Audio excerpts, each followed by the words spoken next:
1, 2, 1, 2, 1, 2. Shabbat Shalom, everyone. So fabulous to see you, Elias and Michelle and Dan. So fabulous to be learning with you all this morning. Let's begin by thanking God for the gift of learning Torah together. Baruch atah Adonai Eloheinu melech haolam, asher kiddushanu b'mitzvotcha v'tzivanu l'asok b'divrei Torah. V'ha'arevna Adonai Eloheinu et divrei Toratcha b'finu u'b'fi amcha beit Yisrael. ונהיה אנחנו וצאצאינו וצאצאי עמך בית ישראל, כולנו יודעי שמך ולומדי תורתך לשמה. ברוך אתה אדוני המלמד תורה לעמו ישראל. ברוך אתה אדוני אלוהינו מלך העולם, אשר בחר בנו מכל העמים, ונתן לנו את תורתו. ברוך אתה אדוני נותן התורה.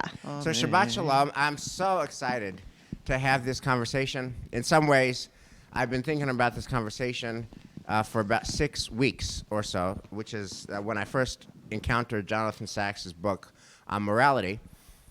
So what I think I'll do, just in case people have had a busy week, and if you didn't have a chance to read the book or read the first chapter, just real quick, I'll sum up and then begin the conversation. Rabbi Sachs, Lord Jonathan Sachs, notes that the world that we live in feels very different in a frightening, scary way than the world that any of us has lived in our lifetime. He points to the deeply toxic, deeply divisive political energies, the deep dysfunction, and of course it's in America, but it's not only in America. He talks about how this rips families apart. He cites a study that in 2016, 15% of family members in America stopped talking to other family members in America. We're not talking about red state, blue state, coastal heartland. We're talking about brothers and sisters, parents and children, grandparents and grandchildren. Stop talking to each other because of political differences. He then talks about how the very idea of Europe, and he quotes Simon Schama and other historians who put Europe post-World War II as an idea that brings people together. That idea itself is in decline, and they track this, and he cites statistics that there is a greater readiness than any time since the 1930s in lots of societies for a strong man who's going to fix our problems. The democracy thing isn't working. We need a strong man who's going to fix our problems, and that idea is on the rise, and the notion of democracy is in decline throughout the West. And he cites studies that it's more that case than any time since Adolf Hitler in the 1930s. He then talks about, of course, economic inequality. Lots of examples, but he talks about Disney World. Bob Iger's $65 million a year pay is X times more than an average worker at Disney World, so much so that Walt Disney's great-great-great-grandchild said it was literally obscene, and that is typical. He talks about California, where I have a son in Northern California, a daughter in Southern California. There's the entertainment industry, super rich. There's Silicon Valley, super rich. There's a thin crust of the middle class and a lot of deep poverty. By the way, if you walk in San Francisco, the home of Silicon Valley, you will just see so many homeless people. Take a walk in San Francisco. You just see every street has got homeless people. So there's deep economic inequality. He talks about another correlative of that is the interior lives of Americans and throughout the world, also Europe, deep lack of happiness. Even though, ironically, he points out, we're all a click away from anything we want. That could be delivered in a nice cardboard box overnight. I need X, I need Y, I need Z. It's a click away. The one thing that's not a click away is happiness. And that he points out that deaths by depression, by suicide, by alcohol abuse, by drug abuse, this is increasing in America, in the heartland, where our longevity rates are actually going down, and throughout the West. Deaths of despair. So products are a click away. Happiness seems very elusive.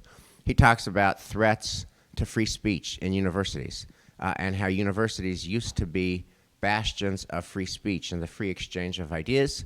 and that is just the opposite of the case throughout the West. In America, in Europe, throughout the West, there's trigger warnings, and there's cancel culture, and there's terrible intimidation. So you have terrible intimidation from the right, you have terrible intimidation from the left, and there's just deep problems with free speech. And that is the world that we inherited. And then he talks about where that comes from. And if you've read the chapter, you know this. If you haven't, he calls it cultural climate change. And the notion of that metaphor, cultural climate change, is just like in the physical world, a really bad hurricane or a really bad forest fire is problematic, but it's also a symptom of a deeper problem.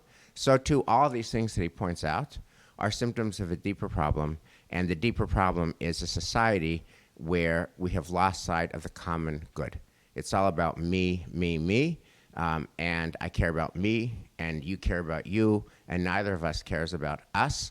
And in that world where there's no morality and there's no common good, such societies die. And that is what's happening to our society.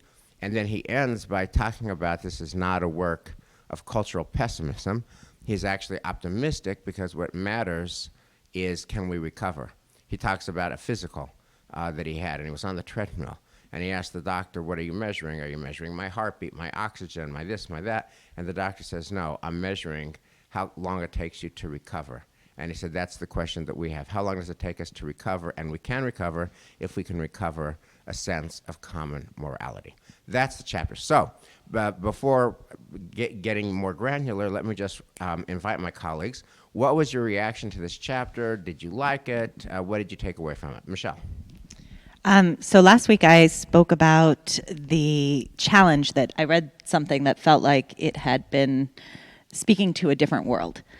Today I actually flipped to the front of the book to find out when it was written because it was so exactly of this moment. It felt like it spoke exactly to the place where the pandemic has put us and is analyzing the long-standing challenges that have built up to, of course, this is a completely unexpected moment, but some of the ways in which our society has been building have left us ill-prepared for this kind of a moment. And I found myself, just nodding along through the entire chapter. I was also struck by, it says on the front cover, Jonathan Sacks.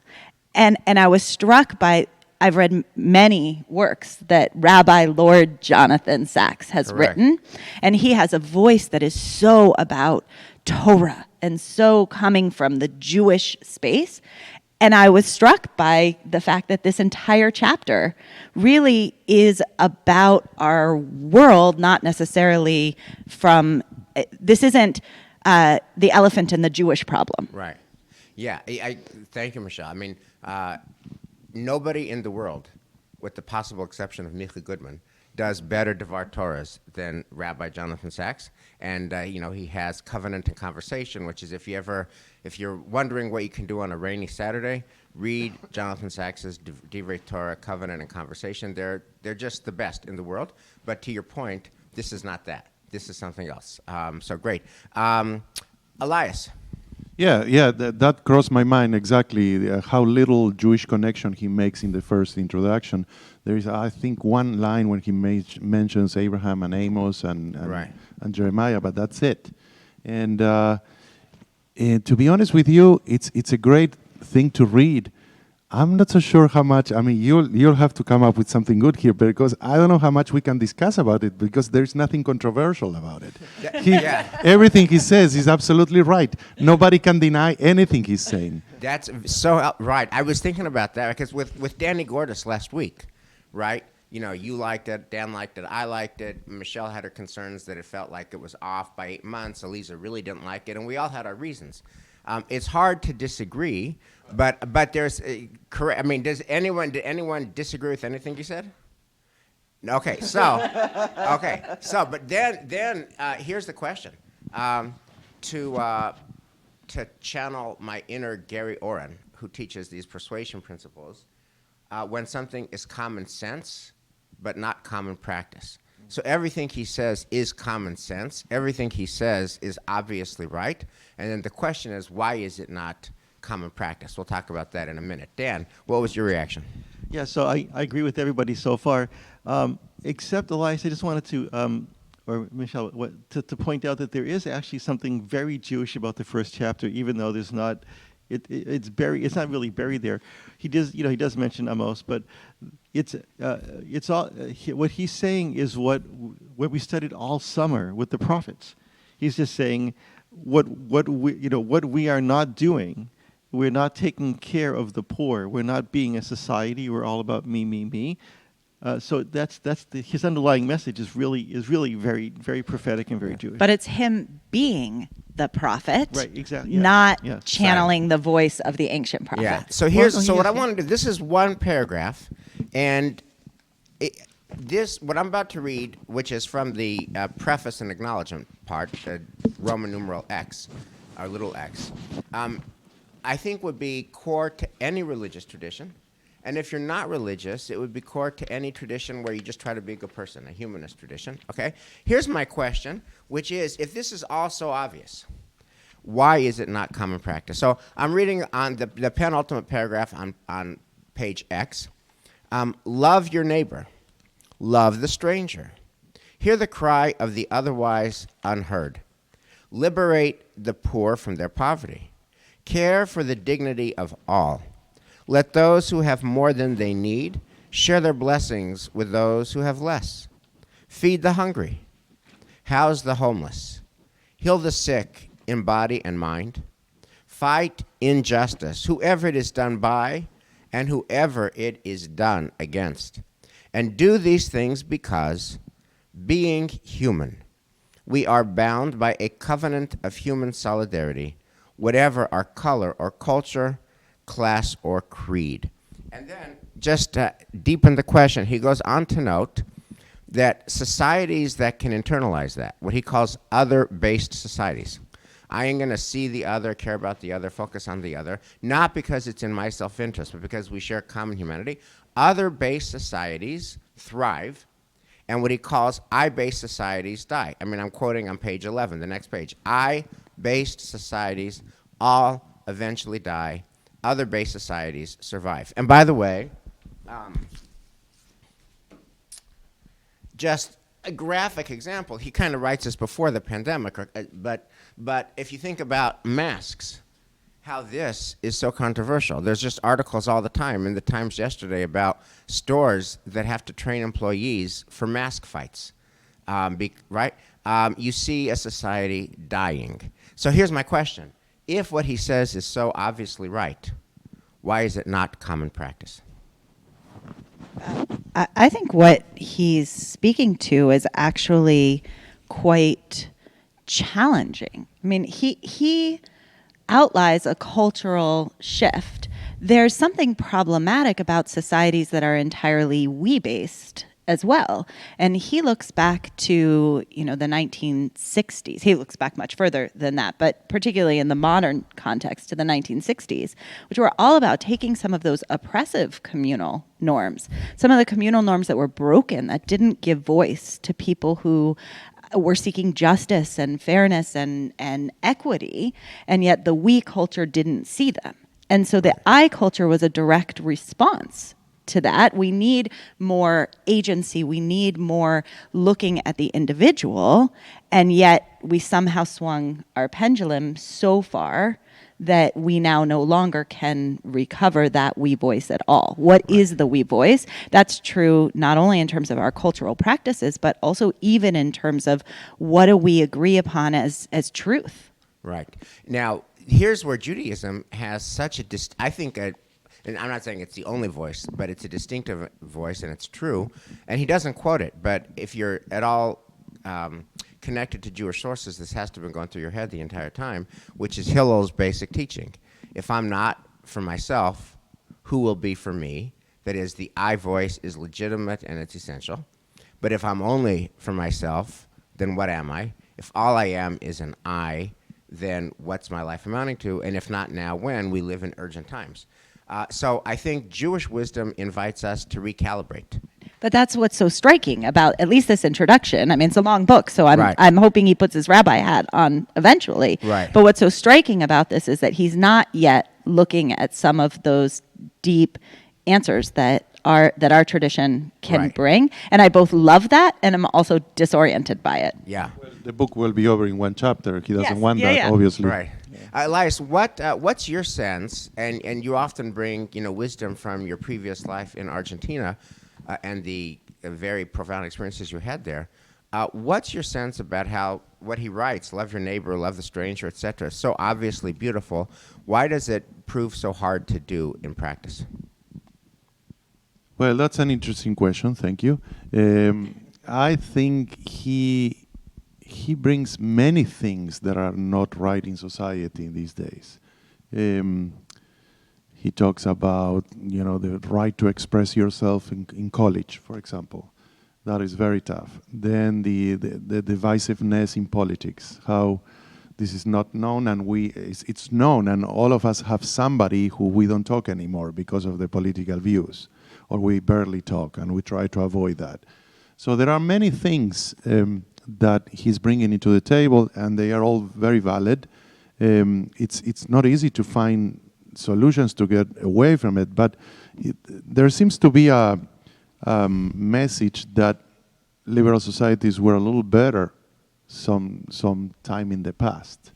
And perhaps you can bring some light here, because I've been in America for 20 years, and perhaps you've seen something different. I'm sure you've seen better things in society, but worse things in society, as you were saying, Michelle, before. I don't know. I don't think there is such an easy path to be better.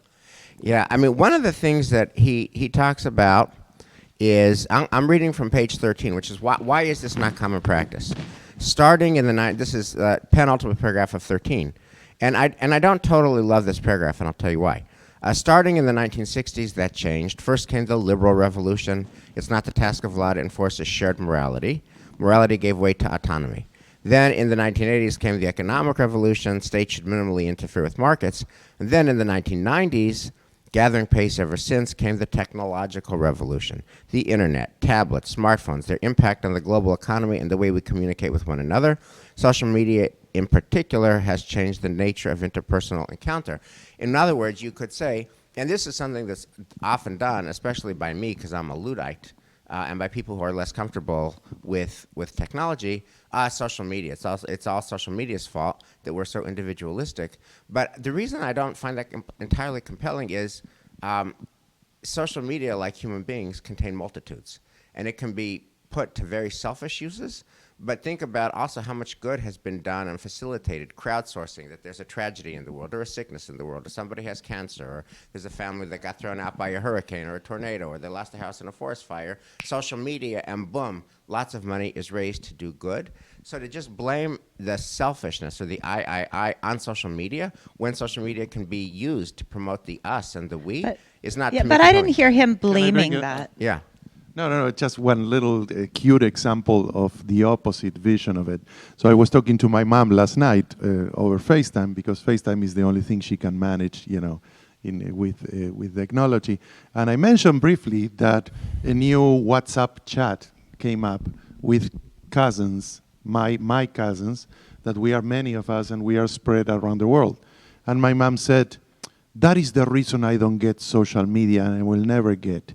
You are in a group and you feel like you are heard, but you don't know anything about the other people.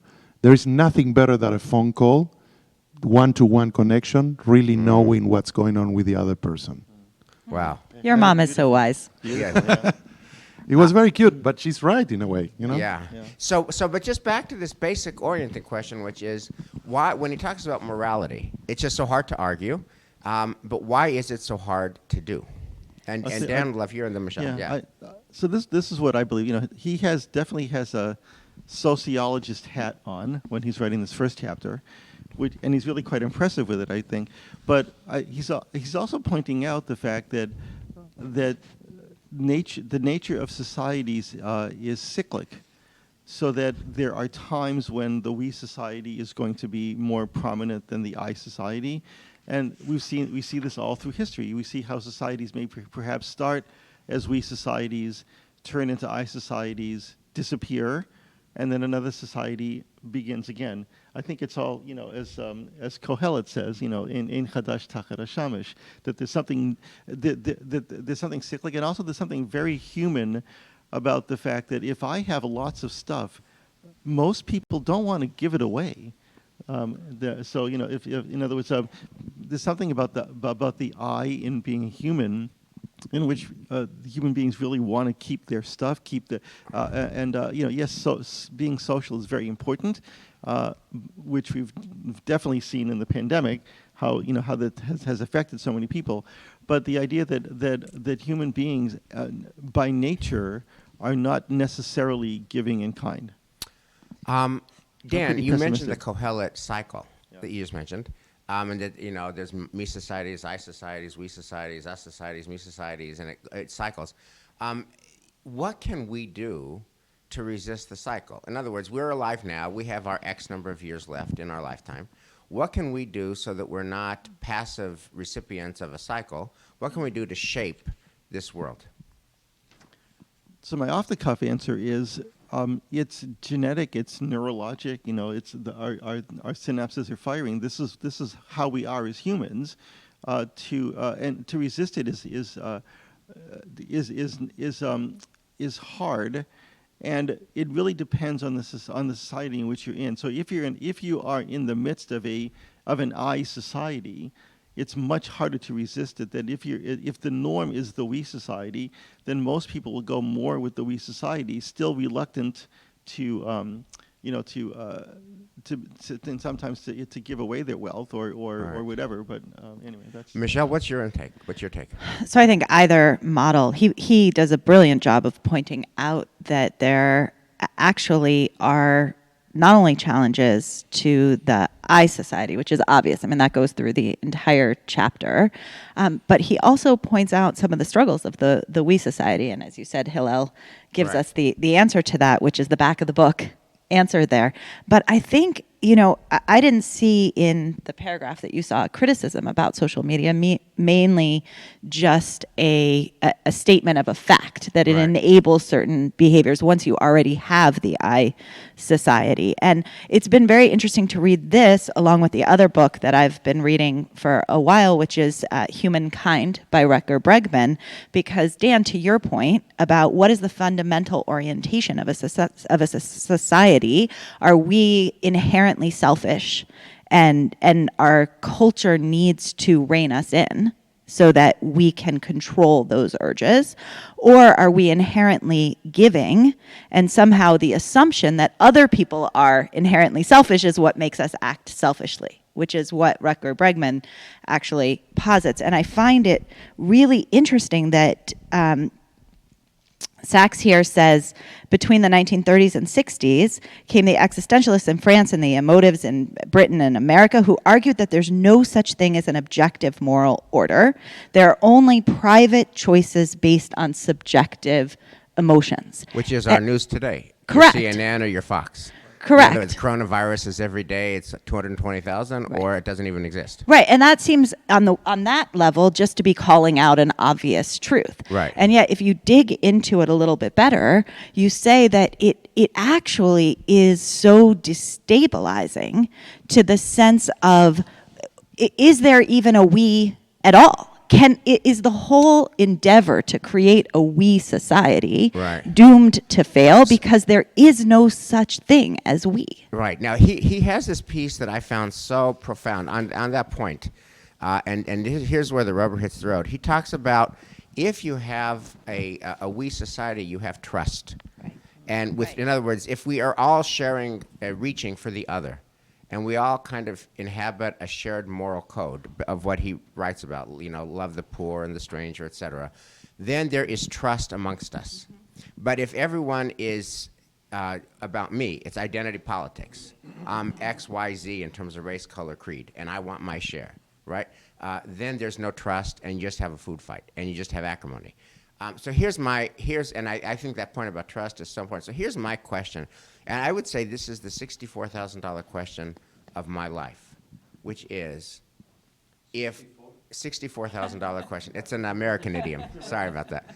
Jewish or 60, yes. 3 times high? No, that's It's not a high. It's $64,000. I don't know where it came from. It's an old. Okay, it's, this is the it's an old TV radio $72,000 show. question. Thank This you, is the Wes. $18 question. Here's the question: if what we do is just try to create that trust culture here, a bubble of decency here, are we fulfilling our responsibilities? Whereas it's so tempting for me to say, just true confessions. I can't listen to the news anymore. Like I used to just listen to NPR all the time. I cannot listen to the news anymore. And so what I try to do with that laundry time or that dishes time is talk to a person that I otherwise am not connecting with. And my question is, if all we do is make our own little bubble here more decent, more kind, more consistent with those values, more moral, have we fulfilled our responsibilities or have we abdicated our responsibilities as humans? So I've been thinking a lot about this. There is I'm going to bring first an example and then bring more closely to what you said. There is a common discussion for ages, has been a common discussion if we human beings, when we are born, are we naturally good and then society makes us bad, or if we are bad and then we learn how to be better with others.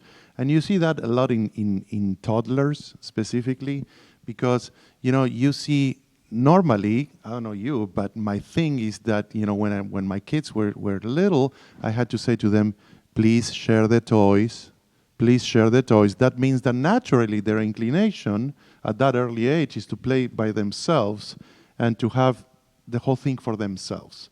And then we in society teach them how to share, how to be better with others, how to be more compassionate. Right. And that is not a minor thing. It's the way we are genetically, born or something like that, our predisposition to be ourselves and only Right. care about ourselves. I think that the biggest problems in liberal societies are, in these days, polarization, the fact that there is very little people in the middle. The amount of people in the middle, or, we are all in the middle. I mean, I think healthy societies are people who are in the middle who have more tendency to, in this country, right or left. But the fact that we are so far apart from each other, that makes less understanding of who the next person is and more individualism. So my question is, now of course this is all more challenging in a pandemic, but if our response to that world were to just focus on local decency here, are we doing our job? I'll give you an example of that here. I received any number of emails this week from members of our synagogue and from my brother, who's an Orthodox Jew in Teaneck, who is a supporter of President Trump, about this Barry Weiss article about anti-Semitism, okay? And my anti-Semitism is, of course, terrible, serious, urgent, and must be attended to, right? But I don't get any articles from those folks about the eclipse of democracy. I don't get any articles from those folks about voter suppression. I don't get any articles, and there are a lot, about black people in Philadelphia who are terrified to vote because they are worried about the Proud Boys killing them or shooting them or harassing them. It's in any newspaper. You can find it any time. So I get articles about anti-Semitism, serious problem, has to be dealt with. But the people who send me anti-Semitism articles don't seem to care that we may not have a free and fair election. Don't seem to care that even the threat of the Proud Boys, stand by, is enough to really chill electoral integrity. And what do you do about this? So my question, again, and just thinking about that question, we don't have Kiddush anymore because we don't have shul anymore, old-fashioned. But let's say, hypothetically, we're past the pandemic. Maybe we could have a conversation over bagel and tuna after services where we talk about, yes, the anti-Semitism that Barry Weiss mentions is super important. But look at this article about black people in Philadelphia who are weeping because they don't think they can vote because of the Proud Boys. And can you see this? Can you see this? Can you see each other? If we did that, and that's hard enough, and even that doesn't happen. Even that doesn't happen. But is that enough? And if it's so hard to do here among Jews in Newton, right? In 02458, you have people saying, look at the anti-Semitism. You have, in 02458, look at voter suppression. Two different worldviews. And even in this synagogue, it's almost impossible to bridge that. Wes, I have a question for you. How do you do that in the world? Why do you think that happened? What's your personal view of that? And this is my brother. I mean, we have the same parents. We grew up in the same house. And we have completely, radically different lenses on what's most urgent. Like Is it more accepted in society these days to be more polarized? So I think his whole book is an attempt to answer that question of how do you bridge that gap. If you have two brothers, or if you have co-religionists from the same synagogue, one is saying, look at Barry Weiss, look at Barry Weiss, look at Barry Weiss. And the other is saying, look at voter suppression, look at Proud Boys, look at Proud Boys. Don't you see our democracy is dying? Don't you see the Jewish people are under attack on the left? Don't you see cancel culture and this rabbi and that rabbi lost their job because they support Israel? Don't you see that people are getting off the rolls and can't vote in the year 2020? Just that conversation among brothers is so hard. It makes me worried about how we could have that conversation around the country. But Michelle, you always have wisdom and you always bring people together. What can we do about this? Well, I actually think that Jonathan Sachs has wisdom here on page 15, which actually shook me. And it's not directly an answer to what you're talking about, but I think it frames the profound nature of the challenge of the question you're asking just in a way that I could not read past the sentence. Please. It's in the middle of the page. And he starts it off with when he went to, as an undergraduate, to Cambridge University in the late 1960s. So here's the piece. The philosophy course was called Moral Sciences, meaning that just like natural sciences, morality was objective, real, part of the external world. In other words, like there's something going on out there. Anti-Semitism is happening. It matters. It's real. It's urgent. And people are having voter suppression, and that's real, and that's urgent, and we have to respond. But he then goes on, I soon discovered, though, that almost no one believed that anymore. And it just, I mean, I'm sitting in front of an open window and it's quite cold, but Right. It gives me shivers even reading Right. it right now, because I think he's so right. Almost no one believes that anymore. So what you'll hear from the people who say anti-Semitism is my core complaint is people don't see it. Right? Why are they up in arms? Why are there a million articles? Because nobody's talking about it. They're not believing it. They don't see it. You, Rabbi, have to raise attention because the emails a world week is not do you- paying heed. How many emails a week do you get saying? Why Oh, so many. I get So many. My most common right? email. And by is the way, why they're don't we right. Talk about anti-Semitism. But by the way, they're I'm right. so happy I'm There's not a an- rabbi.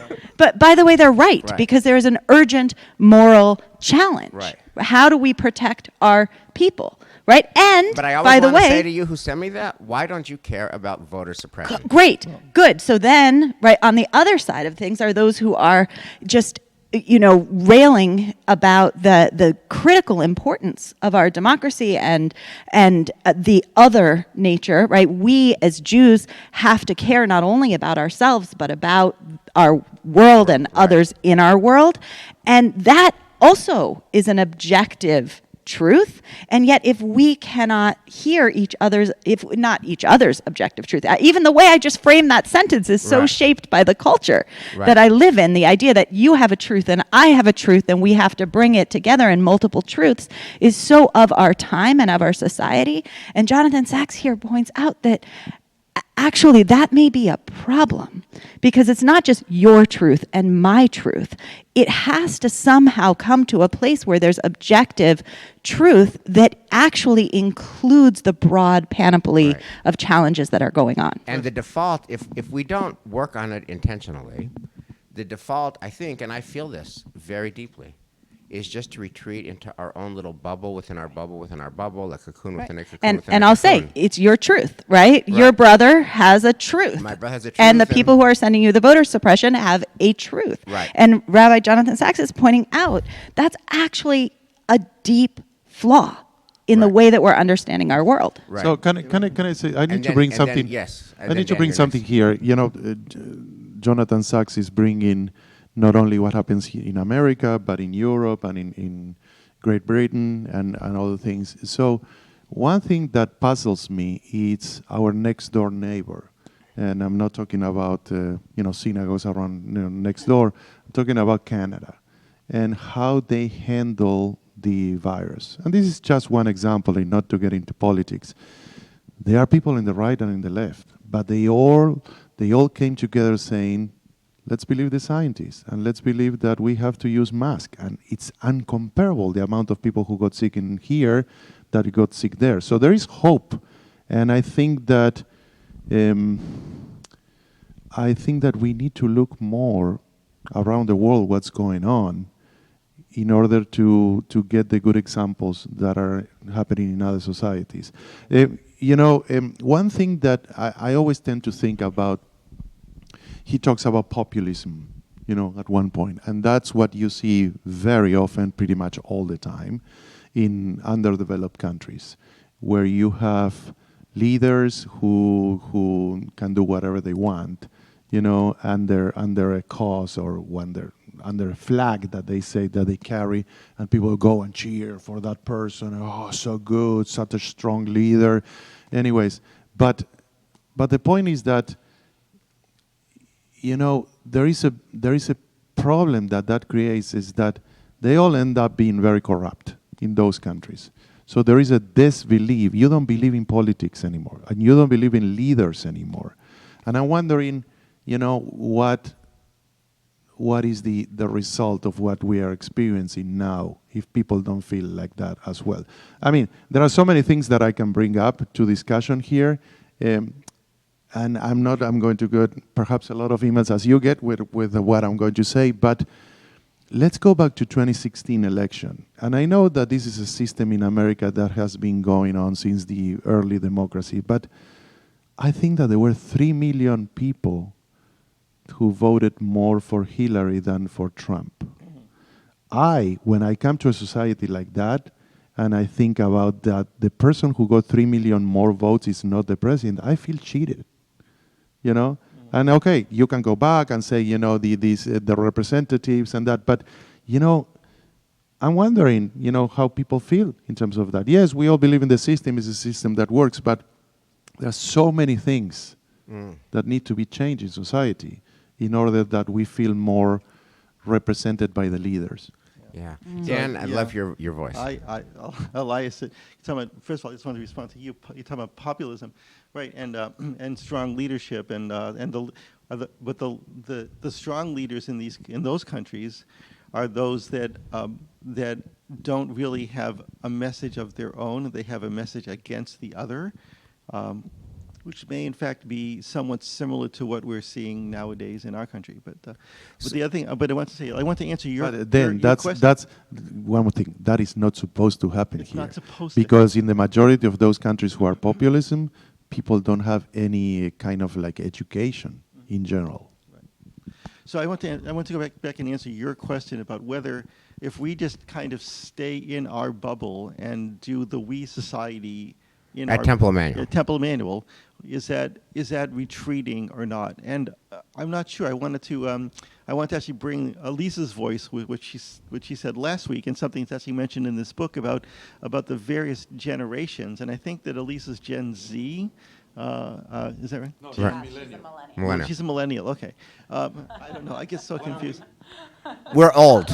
We're old. Yes. We're about to be put out the pasture. But you were saying, Dan. We're the generation. We digress. We're the generation of Noah. Anyway. Anyway, so I'm not sure that if we by being a we society here at Temple Emmanuel, are we actually can we have the ripple effect, the butterfly effect of actually trying to, will that effect go out to the city of Newton? Will it go beyond? Will it go to the state of Massachusetts?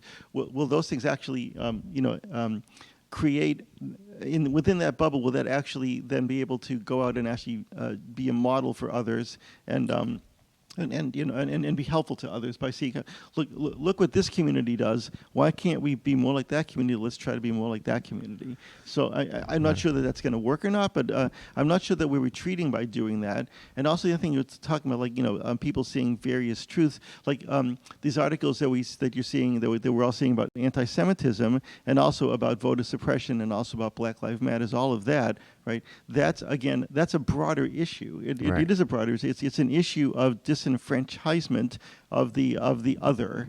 So let me close with one question and then a quick Devar Torah before we end. Okay, here's the question. And this is speaking to our members at home. They're on their couch, drinking their coffee behind their screen, and they're asking themselves a question: what can I do to make this a better world? Let's say I read this chapter, and like everyone else, I say, yes, I agree. There's nothing in here I disagree with. Just real quick, what can somebody at home do to make our world more like the world that he describes?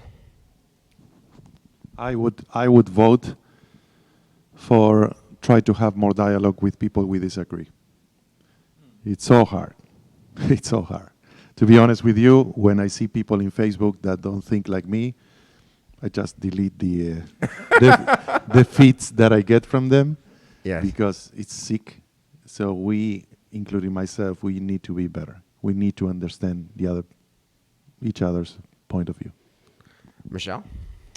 So the reason I was so caught up by this sentence about no one believing anymore is that it challenges my fundamental world view, which is about the panoply of everyone's voice being brought in and everyone speaking their own truth. And I understand that there's so much deeper work that needs to be done than what I have been doing. And it feels like if you take seriously his words, it's not just about a local response. It's not just, we had a conversation over the summer about, do you believe in role modeling? Will that work? And I do. I believe if I do it here, somebody might catch wind, just as Dan is saying.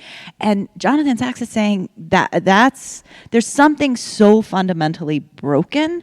We actually have to tear off the walls first and bring things back down to the studs before we can come back together. So I love talking. I mean, my truth, Elias, is you pick up the phone and you call somebody you disagree with. I read those people on my Facebook page who disagree, and I sit with that and I try to work with You're them. much better than I try me. to speak to my family members who I disagree with really strongly. All of that is like I love that work. But at the same time, I feel like he is calling for something deeper. We actually need a morality project. We need to get down to the studs of the building that is our liberal democracy, our world that we want to inhabit, and go back to first principles. And I think that's work that I don't know. I'm really looking forward to the rest of the book because it's a project that I don't yet know how to engage in. How is always the important question. How do you do that? Dan, please advise our friends, what could they do to make this happen? I think that we need to that we as individuals need to act with morality and role model that. So when we do that in our individual private conversations and in our group conversations, that hopefully that will resonate further. So, dear friends, on Tuesday night, I'm doing TE Reads on the first 3 chapters of this book, and then the next 2 chapters about loneliness and the limits of self-help. And I would love to hear from you. So if you have read this, I'd love to hear your thoughts. If you haven't read it, please read it in chapters 1 and 2.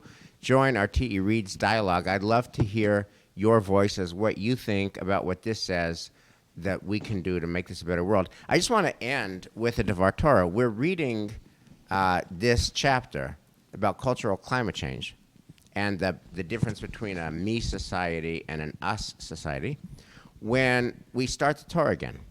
And here's what's so interesting. Most Jews throughout Jewish history, if they were asked, what's the point of the Torah? Their answer would be, this is just mainstream, classic, normative Jewish thinking. The point of the Torah is a covenantal relationship between God and the Jewish people. Right, it's about Torah, it's about mitzvah, it's about the land of Israel for the people of Israel, where they do the mitzvot of Israel and pray prayers only to the God of Israel. Right? It's covenantal, God, the Jewish people. And yet, we begin with Bereshit, and God and the Jewish people doesn't even make an entrance for 12 chapters. The first 11 chapters are us before we ever get to me. so the Torah, as always, lights our way. See you at 9:30. See you later.